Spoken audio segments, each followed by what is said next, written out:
अत्याचार प्रकरणात अतिशय खळबळजनक असा ट्विस्ट समोर आलेला आहे। या प्रकरणातला जो संशयित आहे आणि जी पीडिता आहे हे दोघेही एकमेकांच्या परिचयाचे नाहीयेत असं आतापर्यंत वाटत होतं। मात्र आता जी काही माहिती समोर आली आहे त्यानुसार हे दोघेही एकमेकांच्या परिचयाचे आहेत।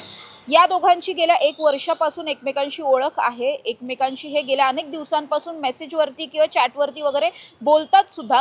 ज्यावेळी हा मुलगा जो आहे तो सोसायटीच्या आत आला होता त्यावेळी जर आपण पाहिलं तर 7:27 झालेले होते आणि 8:20 हा मुलगा या सोसायटीच्या पुन्हा एकदा बाहेर जाताना दिसून आला होता। त्यामुळे जवळपास आपण म्हणू शकतो की 50 मिनिटं हे दोघे जण एकत्र होते।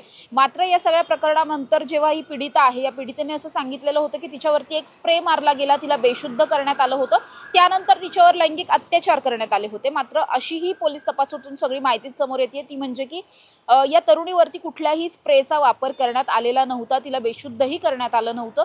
त्याचबरोबर आरोपीचा जो एक फोटो आहे, जे पीडितेचं म्हणणं होतं की त्याने एक फोटो काढला आणि त्याच्यानंतर मी परत येईल असं लिहिलेलं होतं, तसंही काही घडलेलं नाहीये। या प्रकरणामध्ये हा जो मुलगा आहे आणि ही मुलगी आहे या दोघांनीही एकत्र फोटो काढलेला होता आणि नंतर हा फोटो मॉर्फ करण्यात आला, एडिट करण्यात आला आणि या तरुणीनेच त्याच्यावरती मी परत येईन असं लिहिलेलं होतं। खरं तर हे सगळं का घडलं हा खूप मोठा प्रश्न आहे। मात्र या प्रकरणामध्ये आपण जर पाहिलं तर काही वेळापूर्वी दुपारच्या सुमारास या तरुणाला ताब्यात घेण्यात आलेलं होतं आणि त्याच्यानंतर पोलिसांकडून त्याची कसून चौकशी करण्यात आली।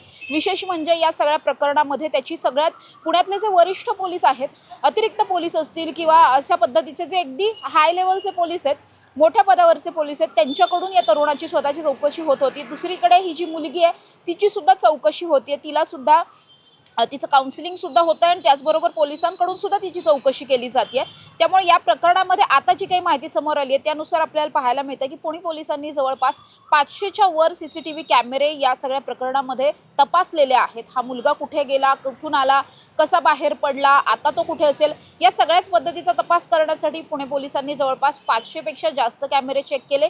त्याचबरोबर या प्रकरणामध्ये आरोपीचा जो आरोपी वाटत होता खरं तर त्याचा तपास करण्यासाठी, त्याचा शोध घेण्यासाठी जवळपास 500 पोलीस जे आहेत ते कार्यरत होते, ते काम करत होते, या मुलाचा माग काढत होते। मात्र दुपारच्या वेळेस जेव्हा हा मुलगा ताब्यात घेण्यात आलं, त्याला हा बानेर परिसरामधल्या एका कंपनीमध्ये काम करतो आणि अगदी चांगल्या पदावरती काम करतो, त्याच ठिकाणून त्याला ताब्यात घेण्यात आलं आणि त्याच्याकडून मग जी काही माहिती मिळालेली आहे आणि तरुणीने सुद्धा जी माहिती आज सांगितलेली आहे त्यानुसार असं कळतंय की खरं तर या सगळ्या प्रकरणामध्ये जर आपण पाहिलं तर हा मुलगा कुरिअर बॉय म्हणून गेलेलाच नव्हता। जे सुरुवातीपासून म्हटलं जात होतं की हा मुलगा डिलिव्हरी बॉय किंवा कुरिअर बॉय म्हणून गेलेला होता, तर तसं काहीही घडलेलं नव्हतं।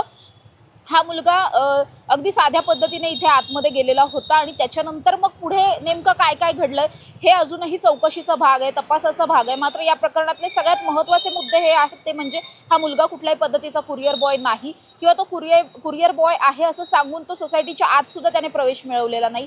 दुसरी गोष्ट म्हणजे त्याने या तरुणीवरती स्प्रेचा वापर केलेला नाहीये। तिसरी गोष्ट, त्याने कुठल्याही पद्धतीचा सेल्फी त्याच्या स्वतःचा वगैरे काढला नव्हता किंवा मी परत येईल असा कुठला मेसेजही त्याने लिहिलेला नाहीये। सगळ्यात महत्त्वाची गोष्ट, हे दोघे आधीपासूनच एकमेकांच्या परिचयाचे आहेत, त्यामुळे या तरुणीचा भाऊ घरात नाहीये हे त्याला ऑलरेडी माहिती होतं, त्यामुळे तो त्या ठिकाणी गेलेला होता। या सगळ्या प्रकरणामध्ये आपण जर पाहिलं तर त्या बऱ्याच टेक्निकल गोष्टी आहेत। सगळ्यात महत्त्वाचं म्हणजे हा तरुण स्वतः आला की त्याला बोलवलं गेलेलं होतं। त्याचबरोबर या प्रकरणामध्ये जी काही कलमं लावली, या कलमांचं सुद्धा आता पुन्हा एकदा रिव्हिजिट केलं जाणार आहे, सगळ्यावरती पुन्हा एकदा विचारविनिमय केला जाणार आहे आणि त्यानंतर मग पीडितेची बाजू नेमकी काय आहे हे समजून घेतलं जाईल आणि मग या प्रकरणामध्ये नेमकं काय काय समोर येतंय ते पाहणं महत्त्वाचं असणार आहे। सध्या प्राथमिक माहितीच्या आधारे या काही महत्त्वाच्या गोष्टी समोर आलेल्या आहेत। या सगळ्यामध्ये अजूनही दोघांची सुद्धा चौकशी सुरू आहे आणि या चौकशीच्या अंती मग जे काही कन्क्लुजन निघेल त्याच्यावरती पुणे पोलीस जे आहेत, स्वतः पोलीस आयुक्त अमितेश कुमार जे आहेत ते सविस्तर या विषयावरती बोलतील आणि त्याच्यानंतरच या केसमध्ये नेमकं खरं काय आहे आणि नेमकं काय घडलं हे त्यानंतरच कळेल। मात्र जेव्हा ही केस घडली त्याच्यानंतर बरेच प्रश्न उपस्थित होते, ते म्हणजे कुरिअर बॉय किंवा डिलिव्हरी बॉयला सोसायटीमध्ये अगदी इझी एंट्री मिळते किंवा बऱ्याचदा हे कुरिअर बॉयज जे असतात त्यांच्याकडून हे गुन्हेगारी पार्श्वभूमीचे असतात किंवा कमी शिक्षण झालेलं असतं, यांच्याकडून होणारे गुन्हे भविष्यात सुद्धा घडू शकतात, त्यामुळे त्यांच्यावरती सुद्धा कुठेतरी एक प्रश्नचिन्ह निर्माण झालेलं होतं, त्यांच्यावरती टीका टिप्पणी होत होती। मात्र आता हे सगळं जर प्रकरण पाहिलं तर यामध्ये पुणे पोलिसांवरती प्रश्नचिन्ह निर्माण झालेले आहेत। सोसायटीचं म्हणू किंवा कुरिअर बॉयजचं म्हणू तर तसं काहीच घडलेलं नाहीये। मुळात हा मुलगा कुरिअर बॉय नाही, त्याने कुरिअर बॉय असल्याचं सांगितलंही नव्हतं। त्यामुळे आतापर्यंत ज्या काही घडामोडी या प्रकरणामध्ये घडत होत्या त्यांनी एक वेगळं वळण घेतलेलं पाहायला मिळतंय। अर्थात या सगळ्यामध्ये नेमकं काय घडलं, कसं घडलं आणि का घडलं या सगळ्यावरती पुढच्या काहीच दिवसांमध्ये पुणे पोलीस जे आहेत ते त्यांची अधिकृत भूमिका जी काही आहे ती मांडताना पाहायला मिळतील. सध्या तरी या प्रकरणातले सगळ्यात महत्त्वाचे ट्विस्ट जे आहेत ते हेच होते. कॅमेरा पर्सन शिवाजी साळुंखेंसह समृद्धी जाधव, टॉप न्यूज मराठी, पुणे. घ्या परदेशात भरारी, तेही सर्वसामान्यांना परवडणारी. ₹1 भरा आणि थायलंडमध्ये फिरा.